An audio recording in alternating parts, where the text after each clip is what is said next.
Podcast Brasil Global, um podcast do DN Brasil que conta a história de pessoas brasileiros e brasileiras que vivem em Portugal. Olá, bem-vindos e bem-vindas ao podcast Brasil Global, o podcast do DN Brasil. Já vamos aí a mais da metade da temporada, com muitos convidados e convidadas especiais, pessoas que moram aqui em Portugal e que fazem a sua história aqui em Portugal.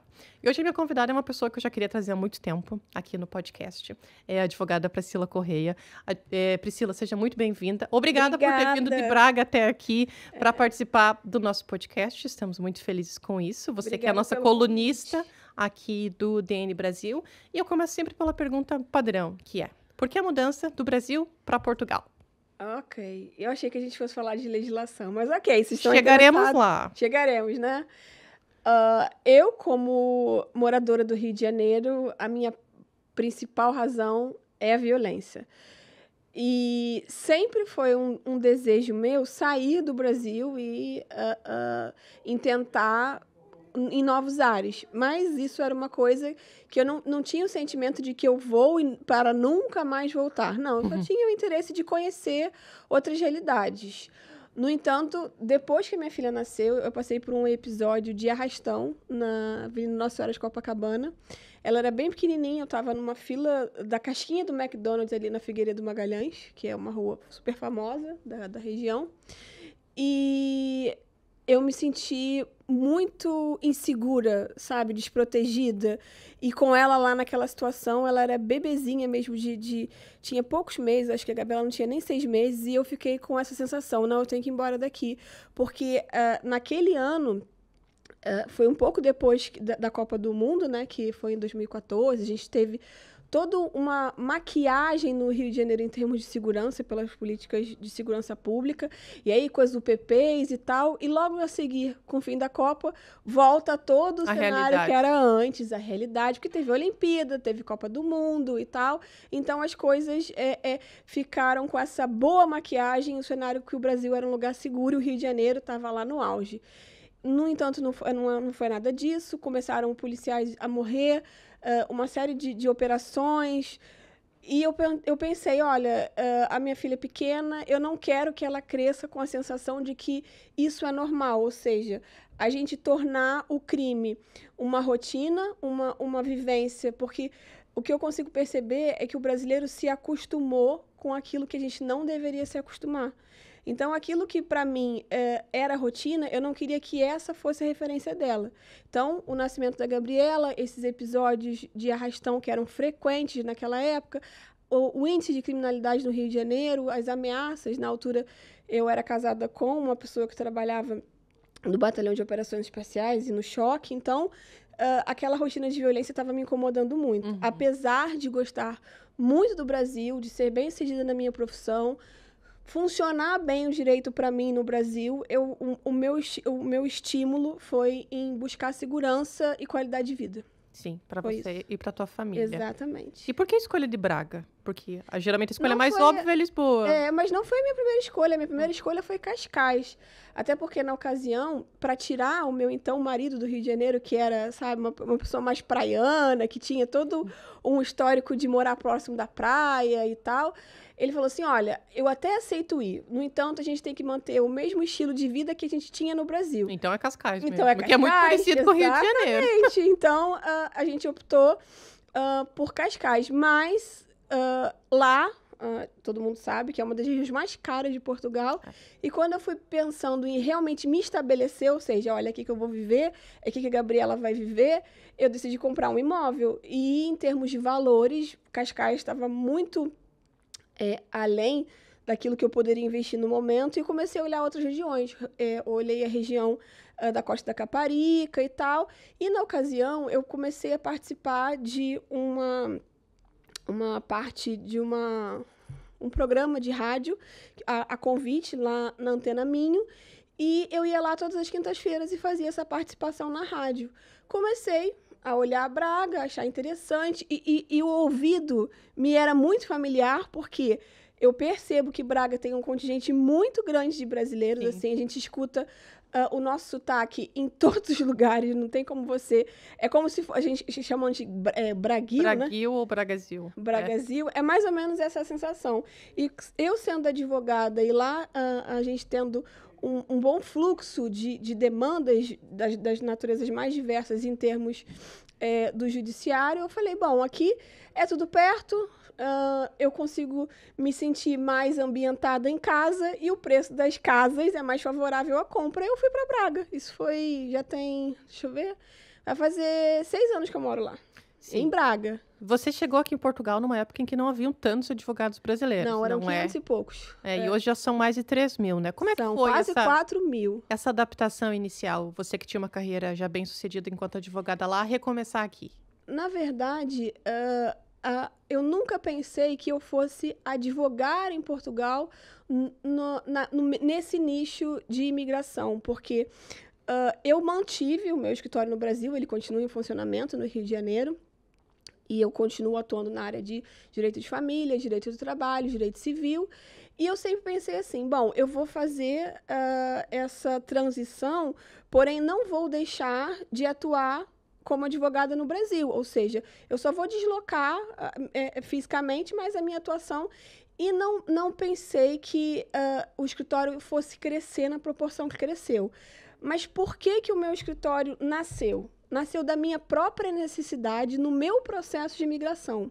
Como eu fui uma das primeiras, eu identifiquei que não havia um serviço completo de reestruturação de vida de uma pessoa que vai emigrar. Tanto é que antes de eu chegar em Portugal, eu tive que vir 3 vezes sozinha para poder arrumar a minha vida para trazer minha família. Em termos de fazer as inscrições que tinha que fazer na faculdade, a validação do diploma, inscrição na ordem. A vida prática. Aluguel de imóvel, abertura de conta bancária, a procura de tudo. Por quê? Eu só ia trazê-los quando tudo tivesse arrumado, até porque eu tinha uma bebê. Eu não ia conseguir fazer as coisas todas que eram necessárias para organizar esse processo de mudança de vida com uma bebê com menos de 1 ano. Então, eu precisei arrumar tudo isso. E eu não consegui encontrar um serviço eficiente que fizesse tudo isso para mim. Falei, gente, mas aqui tem uma carência muito grande de pessoas que consigam trabalhar esse universo de imigração. Então, eu fui uma das primeiras para criar uma estrutura de uma nova vida. Eu costumo dizer para os meus clientes que eu sou babá do imigrante, ou seja, é para pegar na mão e conduzir você em todas as etapas, porque eu vivi isso. Eu nunca vou esquecer, apesar de ter nacionalidade portuguesa, e a gente nunca vai esquecer que aqui não é a nossa origem, né? A gente traz as nossas experiências e a gente precisa de um recomeço. E existem 2 formas de você recomeçar. Bem, ou você recomeçar mal. E, infelizmente, a maioria das pessoas escolhe fazer o processo e recomeçar mal. E esse é o grande problema, e por isso que eu acho essencial vocês contratarem uma boa assessoria de imigração. Claro. Claro que você vai dizer isso enquanto advogada, e óbvio... Não, eu não digo isso enquanto advogada, eu digo isso enquanto usuária do serviço. Exato. Não, porque a minha pergunta é... Esse serviço que você criou numa época em que não tinha, e que também, digamos assim... Eu vou usar aqui uma expressão que eu acho que os advogados não vão gostar, mas que era assim... Que não era moda ser advogado de imigração, digamos. Moda não é bem a palavra, mas assim, hoje... Muitos advogados que não eram de imigração passaram a ser. Isso é uma crítica que eu faço porque é muito ruim. Porque essa moda que surgiu a partir de uma abertura desse buscar o novo a partir da advocacia é que torna os procedimentos assim tão ineficazes, porque as pessoas que se declaram hoje advogados de imigração, muitas delas, além de não conhecer sobre o direito internacional privado, o fazem como uma oportunidade de negócios, e não porque propriamente conhecem a legislação. O meu processo, como eu disse, há muito tempo que eu vinha atuando na área internacional. Então, a minha ideia de imigrar, ela não era uma ideia que surgiu, olha, eu vou morar em Portugal. Não, era uma coisa que eu vinha amadurecendo durante mais de 10 anos.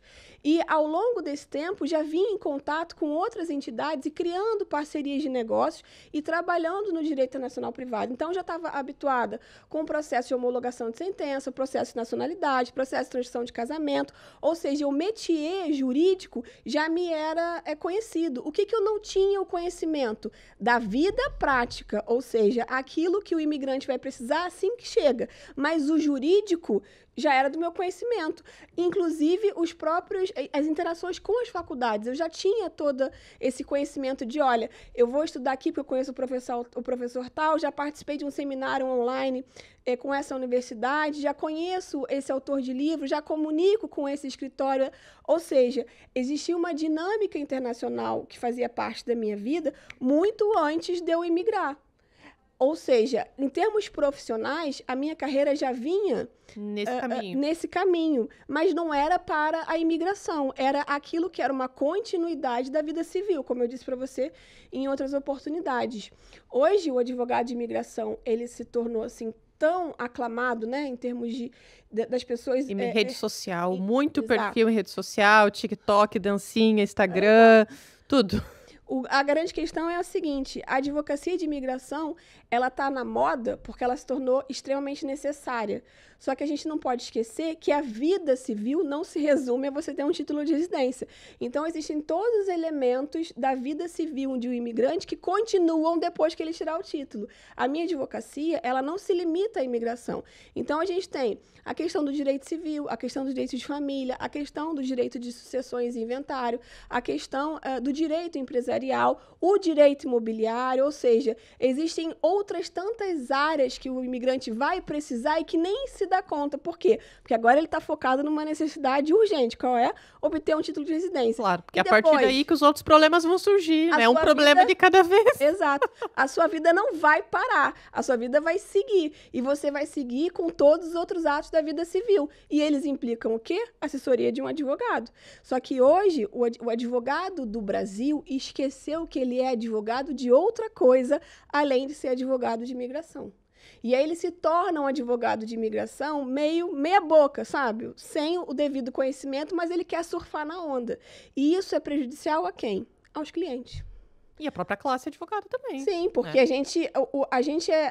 o todo, né, é visto pela parte, ou seja, ao invés de você o mercado conseguir separar aquilo que de fato é um bom advogado criterioso, que segue as regras, o código de ética, respeitoso, o que a gente vê sempre se repetindo são situações em pessoas que querem surfar na onda, não fazem aquilo que deve ser feito em termos de contrato, não dão segurança jurídica para o cliente, pegam o dinheiro e não terminam o serviço.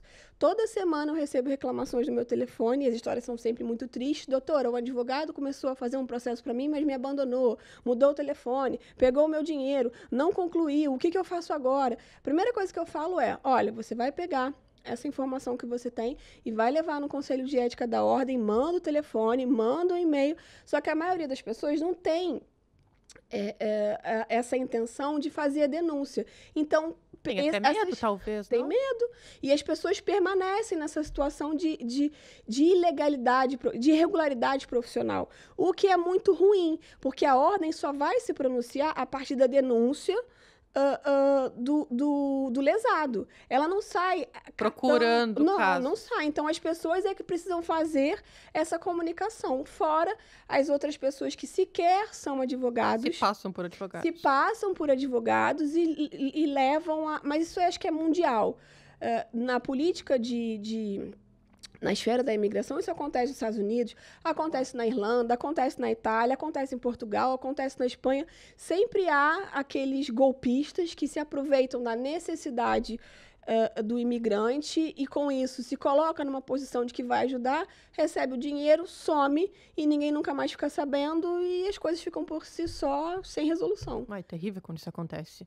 Infelizmente, acontece muito. Pois, nós também recebemos vários casos semelhantes assim aqui no DN Brasil. Você é autora de várias petições no parlamento. E a primeira delas é um tema que me intriga muito, Priscila, que é: por que cada órgão, ou pior, cada funcionário em Portugal faz a sua própria lei e nós, imigrantes, ficamos completamente lesados com isso? Enquanto advogada, qual é a tua visão sobre essa desordem funcional? Estou livre para falar o que me vem à cabeça? Claro que sim. Bom, o que acontece? Essa, por acaso, foi a primeira, e eu acho que foi a partir daí que os jornais... meu nome se fez mais conhecido. Por quê? Existe uma... Começou aqui com o DN Brasil. Exato. Existe uma coisa no direito administrativo, coisa porque eu não vejo palavra melhor para explicar para vocês de modo não técnico, que se chama conferência procedimental. O que é isso? É quando você chama todo mundo para um café, ou seja, os órgãos do governo, e eles precisam conversar e criar uma pauta única de atendimento à população. Um procedimento padrão. Um procedimento padrão, uma instrução normativa em que todos obedeçam a mesma cartilha.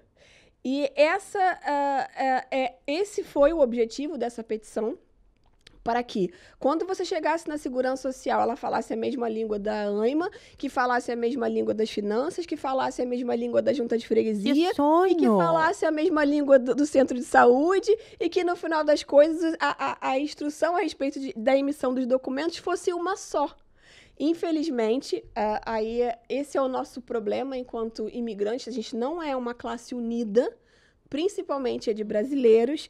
Essa petição não chegou à adesão que era necessária, mas ela continua aí rodando na internet. Ainda está válida, né? Ainda está válida. Pessoal, vamos dar a conhecer aí. Porque inclusive, isso de participar de petições, a gente também já vai abordar daqui a pouco. Sim. Então, essa primeira, eu fiz uma convocação para as pessoas, porque se você vem, por exemplo, com visto de procura de trabalho, você não precisa trocar pela CPLP, porque o seu visto, ele tem como objetivo atender o requisito do artigo 88.1, que significa que você vai ser contratado de uma empresa, é exigível a subordinação no contrato de trabalho e que, a partir daí, essa empresa, com o contrato de trabalho, inscreva você voluntariamente na Segurança Social, porque você atendeu o requisito.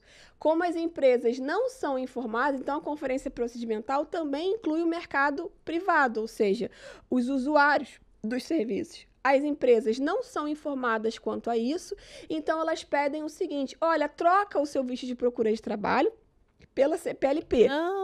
Não façam isso, mas é isso que as pessoas têm necessidade de fazer. Por quê? Quando chega a Segurança Social diz: eu não vou emitir o seu NIS porque você não tem contrato de trabalho. Mas aí, para ter o contrato de trabalho, você precisa do NIS. Para ter o contrato de trabalho, você precisa do NIS. Olha, me desculpe, isso não entra na minha cabeça em Portugal. Nem na minha. Não, eu estava até procurando, eu já escrevi sobre isso várias vezes, você Sim. sabe, tanto no DN quanto no DN Brasil. Eu procuro um ditado equivalente no Brasil, mas nunca encontrei, que é a pescadinha de rabo na boca, que é esse círculo vicioso que o migrante fica. E eu não entendo a raiz disso. Isso é um termo feio, eu vou falar, você falou que eu posso falar uma linguagem ainda que popular, é o cachorro correndo atrás do rabo. Verdade. Mas acho que isso eu não posso escrever no jornal, né? Pois, mas o termo é esse. Porque isso para o migrante é muito difícil, né, Priscila? É muito difícil. E você chega num órgão. Dentro daquele órgão, se você for atendido por 4 ou 5 pessoas diferentes, cada uma delas vai dar uma informação diferente. E se você for no outro dia, a informação já é outra. Porque são outras pessoas. E aí você fala, mas eu falei com fulano. Não. E eu não tenho... Aí a resposta é, eu não tenho nada a ver com o que o fulano disse. Ou seja, o órgão não tem uma representatividade única. A gente tem que entender o seguinte: quando o funcionário do Estado fala, ele fala em nome do Estado.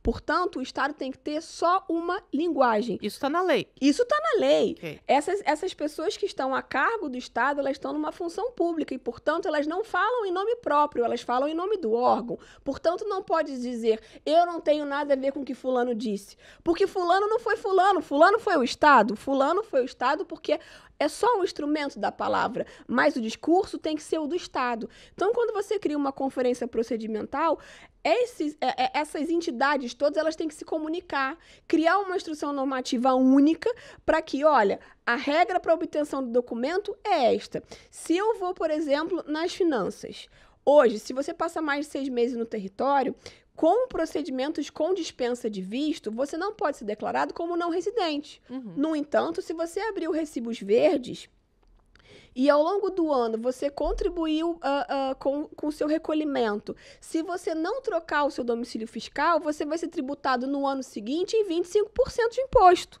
Isso acontece bastante. Mas por que acontece bastante? Porque eu não consigo trocar a minha residência, ou seja, não consigo trocar o meu domicílio fiscal. E por que não consegue trocar o domicílio fiscal? Porque primeiro eu preciso ter a minha residência, mas existem órgãos das finanças que atendem com a manifestação de interesse. Mas outros que aceitam com contrato de arrendamento, ou registrado nas finanças. Outros que aceitam com contrato de trabalho. A regra é, estou há 183 dias no país. Existem várias situações na legislação com dispensa de visto prévio. Se eu comprovo que eu estou trabalhando, eu não posso ser tributado como não residente. E aí vem, no ano seguinte, essa tributação violentíssima. Muitas vezes, atentem a isso, as pessoas não sabem que precisam trocar o domicílio, fizeram o seu NIF, né, que é o número de identificação fiscal, com uma pessoa aleatória, essa pessoa não Pagaram passou uma fortuna. Mas pode até ser barato, mas é um barato que sai muito caro. Depois essa pessoa não repassa a senha, esse indivíduo perde o acesso e é surpreendido cerca de 8 meses depois, quando ele recebe um aviso do banco que a conta dele foi penhorada. E por que foi penhorada? Porque existem dívidas tributárias não pagas de recolhimento a respeito da taxa de 25% de incidência sobre a situação de não residente. Que a pessoa nem sabia. Que a pessoa nem dívida. sabia. Porque ela não recebeu comunicação alguma das finanças, porque aquele representante fiscal não está representando coisíssima nenhuma. Ela não teve como responder a uma notificação, porque ela não recebeu essa notificação, então ela já vai direto para a penhora, e aí até que você prove que tomada não é focinho de porco, não é tomada. Imagina uma pessoa que ganha cerca de um salário mínimo e alguma coisa, e é penhorado em cerca de 30% a 40% do salário em função dessa situação. Essa pessoa se desespera. Completamente. E até que isso fique resolvido, olha todo o prejuízo que você causa no ordenamento familiar, nas finanças de um indivíduo, e compromete, porque elas já vivem com um salário mínimo ou um pouco mais. Então, isso desestrutura uma pessoa. Agora, essas situações elas poderiam ser evitadas se você contrata uma assessoria de imigração ou, na ausência da assessoria de imigração, o que eu costumo dizer é o seguinte: olha, se você não pode contar com o apoio de advogado, conte com o apoio da lei. O mínimo que você deve fazer é se consultar quais são as leis vigentes naquele país e que maneira aquela lei vai te tocar. É pegar literalmente o papel e levar lá nas finanças e falar, é isso.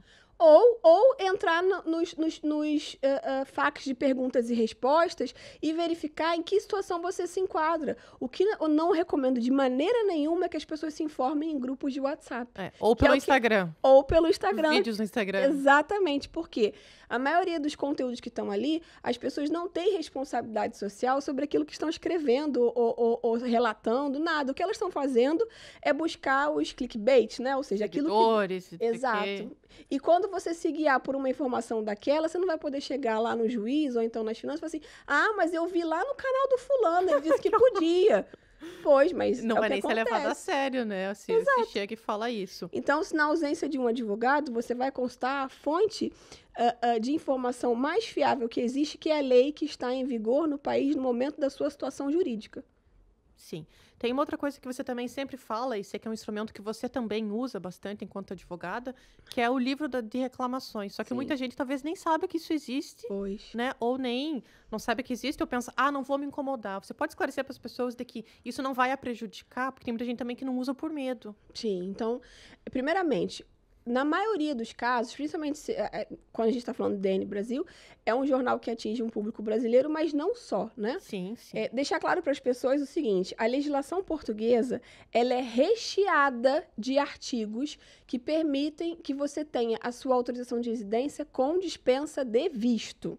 Então, se você está numa dessas hipóteses e dá entrada no seu pedido, é importante você perceber que você não é um imigrante ilegal. Você está em processo de regularização. Imigrante ilegal é uma palavra que nós não usamos por questão jornalística aqui no DN Brasil e no DN, porque as pessoas não são ilegais, elas estão num processo de regularização. Exato, porque quando você entrou no território europeu, se você não pulou a janela, se você não veio navegando de Marrocos até aqui, significa o quê? Que você entrou pela via correta.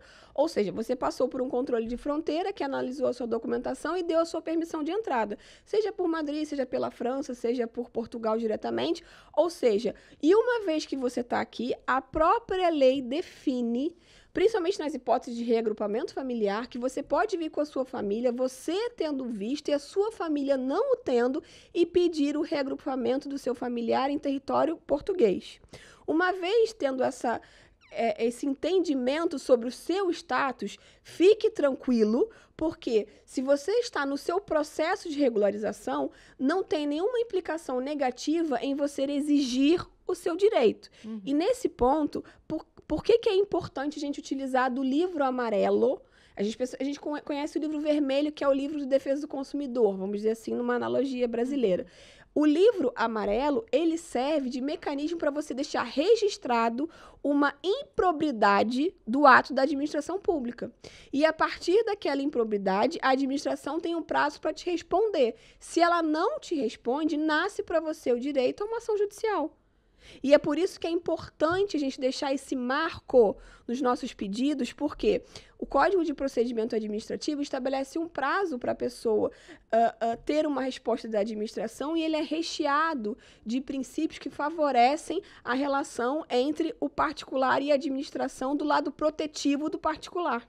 Mas as pessoas não exercem esse direito de maneira ampla porque, como você disse, elas não conhecem. Ou têm medo. Ou têm medo. Não tenham medo, porque, primeiro, nada vai acontecer de mal a você se, eventualmente, você está num processo de regularização ou chegou em Portugal.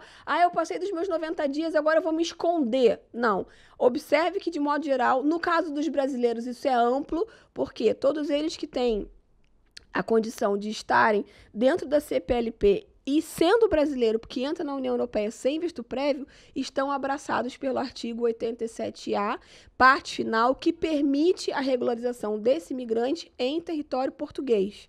Então, ela não tem que temer uma eventual reclamação contra o Estado se efetivamente o Estado não está cumprindo o dever civil, né, de abraçá-la enquanto imigrante. Importante a gente deixar claro que o imigrante ele tem a proteção da Lei de Imigração, artigo 83, e também da própria Constituição da República Portuguesa e de tratados internacionais de direitos humanos. Ou seja, Portugal não pode deliberadamente, a cargo do freguês, da entidade, da época, do dia, ou seja, aquele funcionário público não pode te destratar. Na verdade, ao fazê-lo, está infringindo uma série de normas que são consagradas no cenário nacional e internacional. Acho que essa é uma ótima dica. Então, aqui, dica da especialista. Dica não, recomendação do especialista de que não tenham medo. E isso também vale para mim, porque já teve vezes que eu pensei... Antes eu nem sabia que existia o livro amarelo, né? Sim. Depois de um tempo que eu passei a saber. E tem online também, quando você não quer... eu não quero me indispor, não quero pedir. Volta em casa, e aí você entra na internet e todos os órgãos do governo têm lá o seu respectivo livro. E aí você vai fazer reclamação de acordo com o órgão do governo que você foi tratado, né? Ok. Nós sabemos que existem esse mecanismo que a lei portuguesa, que me parece que você sabe de cor, que você sabe o nome de cada artigo, mas existe um distanciamento entre o que está na lei e a prática. É por isso que, além dessa petição que nós já falamos, você também já criou outras, né? Sim. Quais são as tuas principais petições em andamento nesse momento, Priscila? Olha, eu vou contar um caso curioso, que é o seguinte. Eu vim a Lisboa ontem, né? Porque eu tive... o escritório está com uma demanda de agendamentos bastante extensa. Então, não dava para a gente... os outros advogados estarem todos ao mesmo tempo em lugares diferentes. E eu já estou de recesso, mas vim a Lisboa para fazer uma entrevista em particular, que foi no Centro Hindu. E, ao chegar lá, o que me surpreendeu é que eu invoquei o artigo 81, inciso 5, que é o que fala claramente do direito a um requerente de autorização de residência pedir, a palavra é essa, tá, gente? Simultaneamente o reagrupamento familiar. E eu passei por cerca de 3 autoridades daquele órgão diferente, até que eu conseguisse fazer o registro da minha reclamação, porque eu não tinha conseguido exercer esse direito. E aí, uma das respostas que esse funcionário deu, ele falou assim, sim, mas isso é para fazer autorização de residência. Eu falei, sim, mas eu estou fazendo aqui exatamente o quê? É um pedido de autorização de residência pelo artigo 88.2, que era uma situação de análise de manifestação de interesse. Ele, mas doutora, eu falei assim, olha... Mas. Mais, e assim, O que me impressiona é que os próprios funcionários não conhecem da lei. Enquanto eu estava lá conversando com uma outra advogada que estava ao meu lado, eu observei uma outra menina fazendo atendimento de uma senhora que estava de licença maternidade. E ela se diligenciou na recusa do documento. Não, porque 88.2 ele precisa de contrato de trabalho. Eu falei, sim, mas no caso... Aí eu me meti no meio da situação. Da outra licença, a doutora Maria, e falei assim, olha só, doutora, posso lhe ajudar? Ela, fica à vontade. Eu falei, senhora, essa é a regra geral, só que a senhora tem que olhar o decreto regulamentar 84. Tem lá no artigo 42G. Na ausência dos meios de subsistência tradicionais para situação como essa, ela vai poder apresentar aquilo que ela tem, que nesse caso é uma licença maternidade. Não adianta você pedir uma carta patronal porque ela está de licença. Ou seja, se está querendo dizer que você vai recusar a documentação porque ela não te dá uma carta patronal e um contrato de trabalho atualizado, é óbvio, porque ela está de licença. Então, o que ela tem que te apresentar? O documento da licença mais a situação do centro de emprego, para demonstrar a situação atual jurídica dela. Só que essa falta de conhecimento da legislação é que prejudica. Então, hoje a ANMA, o que ela faz? Uma das minhas pautas é o artigo 122.1K, porque na descrição desse artigo, que é com dispensa de visto, diz que os pais de criança que nasceram em Portugal, né, que têm nacionalidade portuguesa, só para corrigir, não é que nasceram em Portugal, que têm nacionalidade portuguesa, e das crianças que são residentes e que eles garantam o estudo e a saúde, ou seja, o mínimo, né, que um pai tem que garantir a um filho de acordo com o Tratado Internacional de Direitos da Criança, esses pais têm direito a uma residência com dispensa de visto. É o caput do 122, ou seja, o artigo padrão, ele veio lá dizendo todas as hipóteses de dispensa de visto do 122. Só que qual é a aplicação que a ANMA dá? A ANMA diz que essa criança tem que ter, no mínimo, 12 anos ou estar no 7º ano. E a encaixa no artigo 92.3. Aí você vai lá olhar a lei. Que artigo é esse? É o artigo de crianças que estão... Artigo de crianças, não. Artigo de pessoas que estão no 2º grau. Ou seja, que criança é essa que vai ser altamente astuta, que aos 12 anos estará no 1º ano do ensino médio? Bom, aí, o que a ANMA fez? Em função dessa idade relativa do ingresso ao ensino médio, atendeu que é a partir do 7º ano. Só que isso não está na legislação, ou seja, é uma inovação, é você esticar a corda do executivo quando ele não tem poder de legislar. E aí, nesse caso, você vai procurar no decreto regulamentar que define as aplicações da lei do imigrante, a Lei 23/2007. Você não encontra em lugar nenhum. Então, por que eu fiz essa petição? Para que os pais de crianças em idade escolar tenham direito à residência com dispensa de visto. E aí, na sequência, essas crianças que estão nessa faixa de idade escolar vão ter direito à residência através do reagrupamento pelo artigo 99.1b.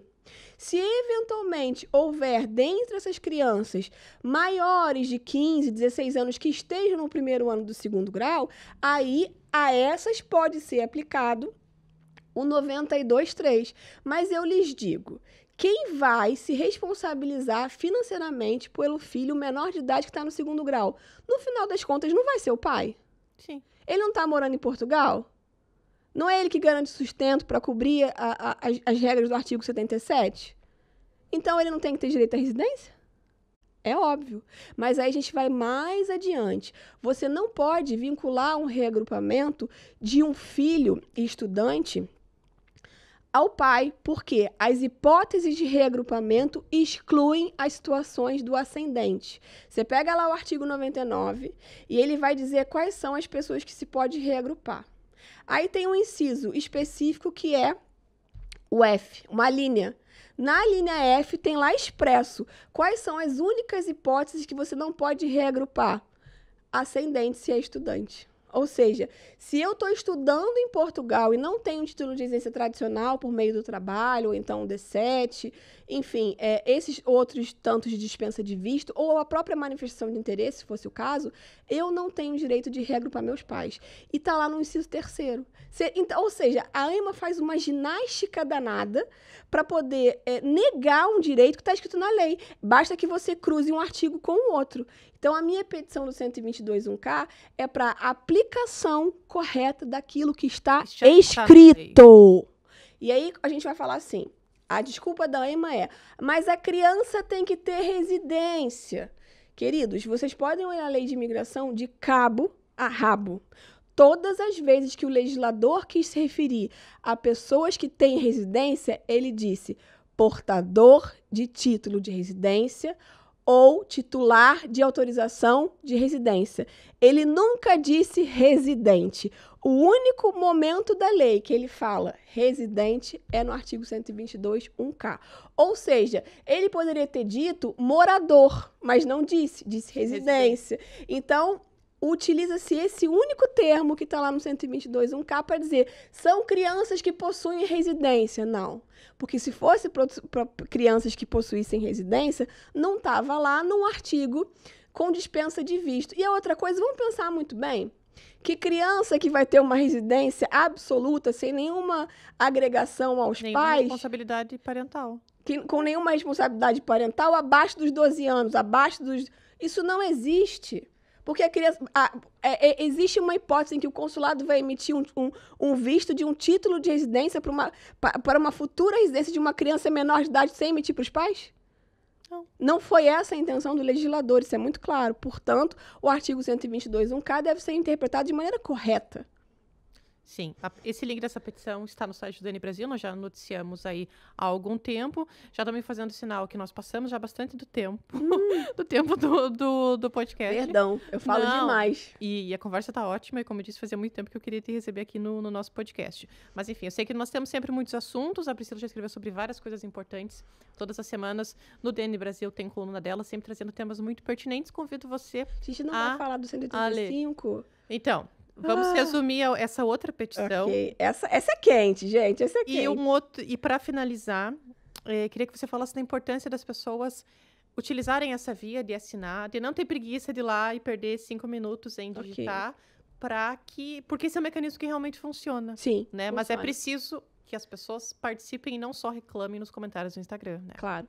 O processo legislativo, ele permite ao cidadão influenciar na criação e alteração das leis que são de interesse público. E é com essa brecha que a gente precisa efetivamente mostrar a nossa relevância em termos de população. Nós somos quase 20% da população de Portugal, em termos brasileiros, dos nacionalidades, que tem dupla nacionalidade, mais a contingente de imigrantes.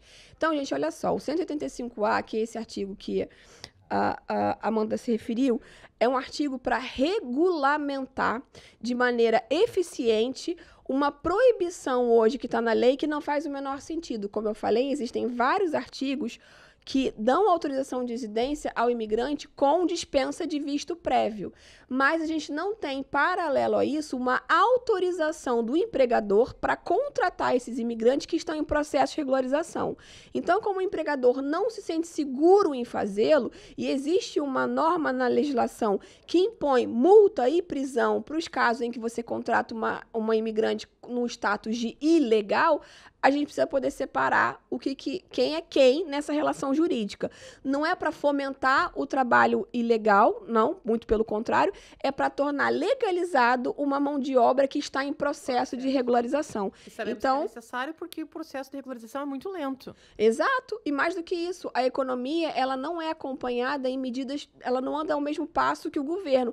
Então, o governo precisa ceder nesse campo para que o país cresça, a economia floresça, porque já está mais do que provado que Portugal precisa de imigrantes. E o empresariado tem que ter segurança na contratação. Então, a gente realmente precisa entender que desde 2017 existem leis que não têm nada a ver com a manifestação de interesse, mas que regulam as relações com dispensa de visto.